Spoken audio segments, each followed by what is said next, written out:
मेरे देवर ने मुझे पूरी रात भर काम कार्रवाई, सुबह होते ही मैं अपने माँ के पास चली गई। नमस्कार दोस्तों, आप लोगों का स्वागत है आज की इस नई नवेली कहानी में। मेरा नाम अंकिता है और मेरी उम्र लगभग 32 साल है। मेरी शादी मेरे गांव के बगल में हुई है।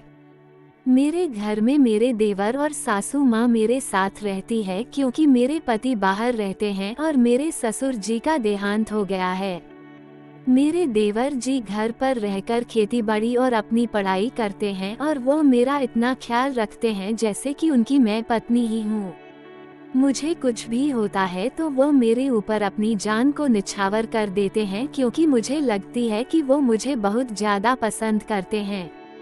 क्योंकि मुझे वह कभी कभी अपनी नशीली आंखों से ऐसे दिखते हैं जैसे कि मेरी जान ही निकल जाती है।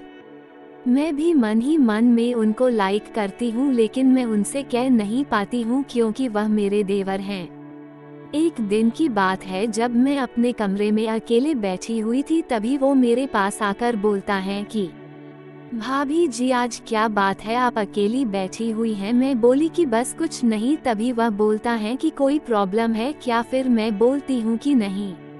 तभी मेरे देवर जी गुस्सा होकर मेरे कमरे से बाहर निकल आते हैं। फिर मैं शाम को उनके पास जाती हूँ और बोलती हूँ कि क्या हो गया है देवर जी आपको, आप इतना गुस्सा क्यों हो। तभी वह बोलता है कि कुछ नहीं भाभी, मैं आपसे भला गुस्सा क्यों होऊंगा। एक दिन की बात है, मेरी सासू माँ गांव के बगल के शादी में गई हुई थी। उसी रात मेरे घर पर सिर्फ मेरे देवर जी ही थे। तभी मैं उनके पास जाती हूँ और बोलती हूँ कि देवर जी आप अकेले क्या कर रहे हैं। मेरे देवर जी बोलते हैं कि कुछ नहीं, मम्मी के आने का इंतजार कर रहा हूँ। मेरे देवर जी बोलते हैं कि भाभी आप इतनी रात घर से बाहर क्यों निकली हुई हो। तभी मैं बोलती हूँ कि देवर जी घर में अकेले मुझे बहुत ज्यादा रहने में डर लगती है। तभी मेरे देवर जी बोलते हैं कि ठीक है भाभी, चलिए मैं आपके साथ चलता हूँ। फिर मैं और मेरे देवर जी एक दूसरे से बातें करते करते सो जाते हैं। तभी मेरे देवर जी मेरे से बोलते हैं कि भाभी मैं आपसे एक बात बोलूँ। मैं बोली कि बोलिए। तभी वो बोलते हैं कि भाभी भैया तो बाहर है, लेकिन आपका काम करने का मन करता है तो आप क्या करती होगी। मैं बोलती हूँ कि कुछ नहीं, बस ऐसे ही अपने आप को बर्दाश्त कर लेती हूँ। तभी मेरे देवर जी बोलते हैं कि मैं आपसे एक बात बोलूँ भाभी, आज मेरा बहुत ज्यादा आपके साथ काम करने का मन कर रहा है क्योंकि मैं आपके पीछे कई दिनों से आपका काम करने के चक्कर में लगा हुआ हूँ।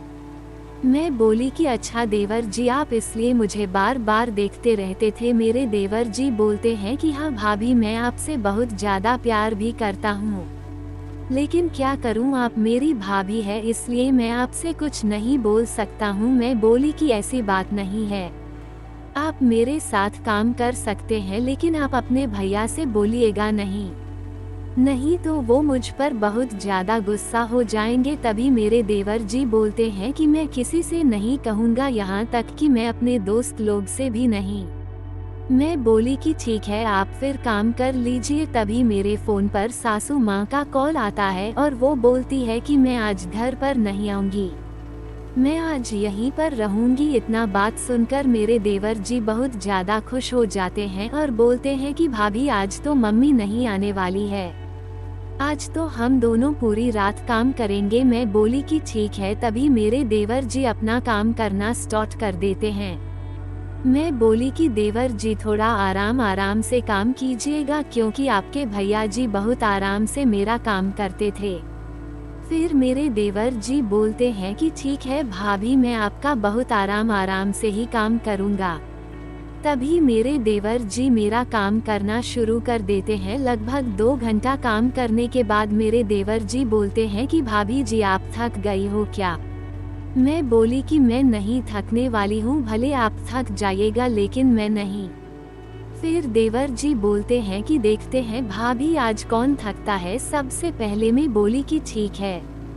फिर मेरे देवर जी अपने काम में लग जाते हैं। लगभग रात के 2 बज गए थे। हम दोनों में से कोई भी अभी तक नहीं थका हुआ था।